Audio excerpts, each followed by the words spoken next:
Hi, I'm Josie. Today I'm 10 weeks post-op from having had a rectocele surgery, and I got back from being on a road trip.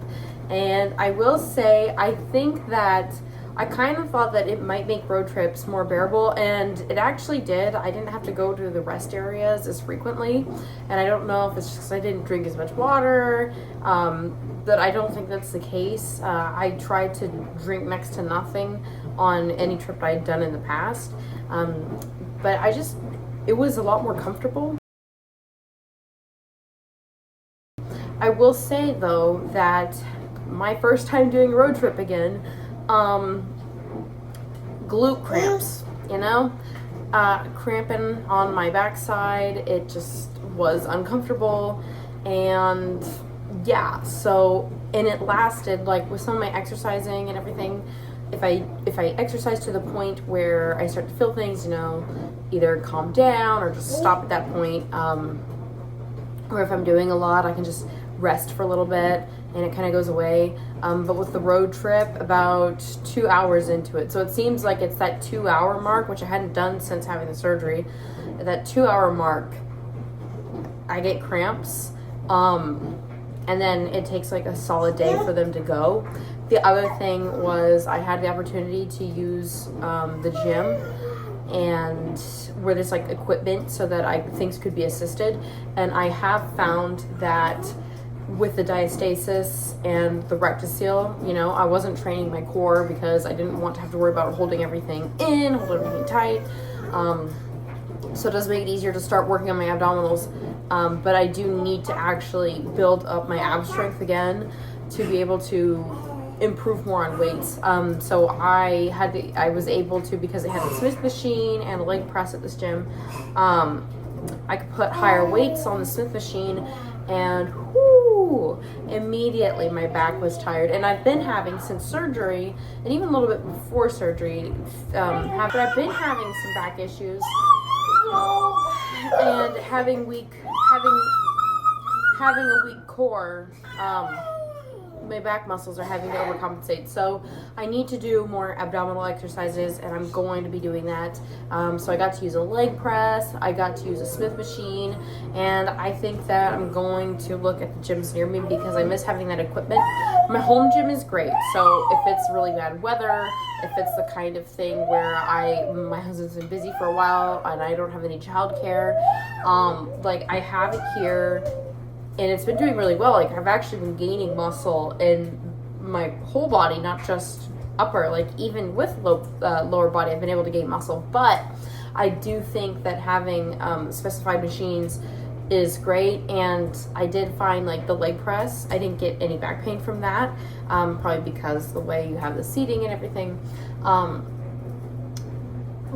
But the only thing I will say is I think I'm now getting to the point where things are healing enough where when I'm actively doing some exercises or activities, I don't feel it in the moment, but the next day, the soreness is different. So, not to be explicit, but if you like things rough, you know how you can have that kind of soreness later? It's by doing the leg press machine. It's like the only real different thing I did. I did the leg press machine, and I did leg raises by being in the captain's chair, which is a piece of equipment. Those are the only two new things I did, and then using the Smith machine where I put weights on it. So I did 25-pound plates. I think it said it was 45 pounds, but I don't remember. Smith machines can be like 25 pounds for the bar. It can be different. But it was still higher than what I do at home with my barbell, up to like 10 pounds on each side, which is 65 pounds. And today, I did that 2 days ago. And I believe with the DOMS, the delayed onset muscle soreness, that I'm now sore. I mean, that could also be from the road trip, but it's really weird. It's a very weird experience.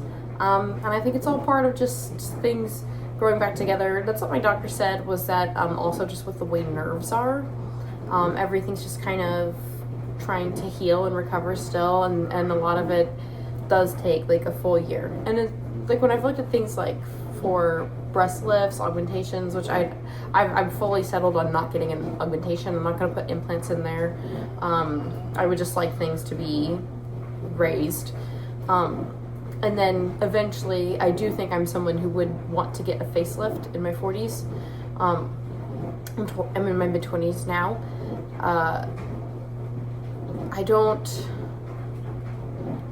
It takes about, from what I've seen, most surgeries take like a solid year for you to be pretty much settled with the results.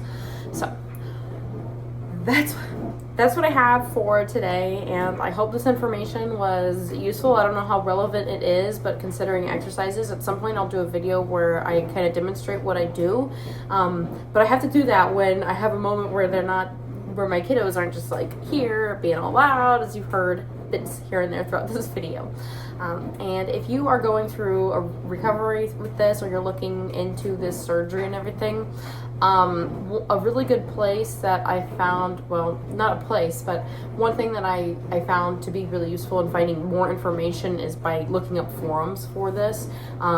People have written in forums a lot more than they've vlogged this, but I am trying to be consistent. I want to be, I couldn't find a whole lot of consistently, frequently updated recovery journeys in vlog format, so I want to do that for this particular issue. And I had a posterior repair, no sling. It's for rectocele, which I had a moderate one. It made living pretty, oh, also PMS while traveling, and your girl didn't have to take any stool softeners. I didn't have to take any laxatives. The only thing I did was pretty much I just let myself be uncomfortable a little bit longer than usual, but I was able to have a bowel movement every day. And for this kind of thing, this information is important, I think. So I'm very pleased with that. Anyway, I hope that this is useful, and I wish you well in your recovery and on your research into this surgery and whatever you are going to do, whether it's just having pelvic therapy or just in the meantime. If you want to follow along with how my recovery is going, please subscribe. And if you found this video useful, maybe consider giving it a like. It's very encouraging to me to continue to be vulnerable. And I hope that you have a wonderful rest of your day. Bye.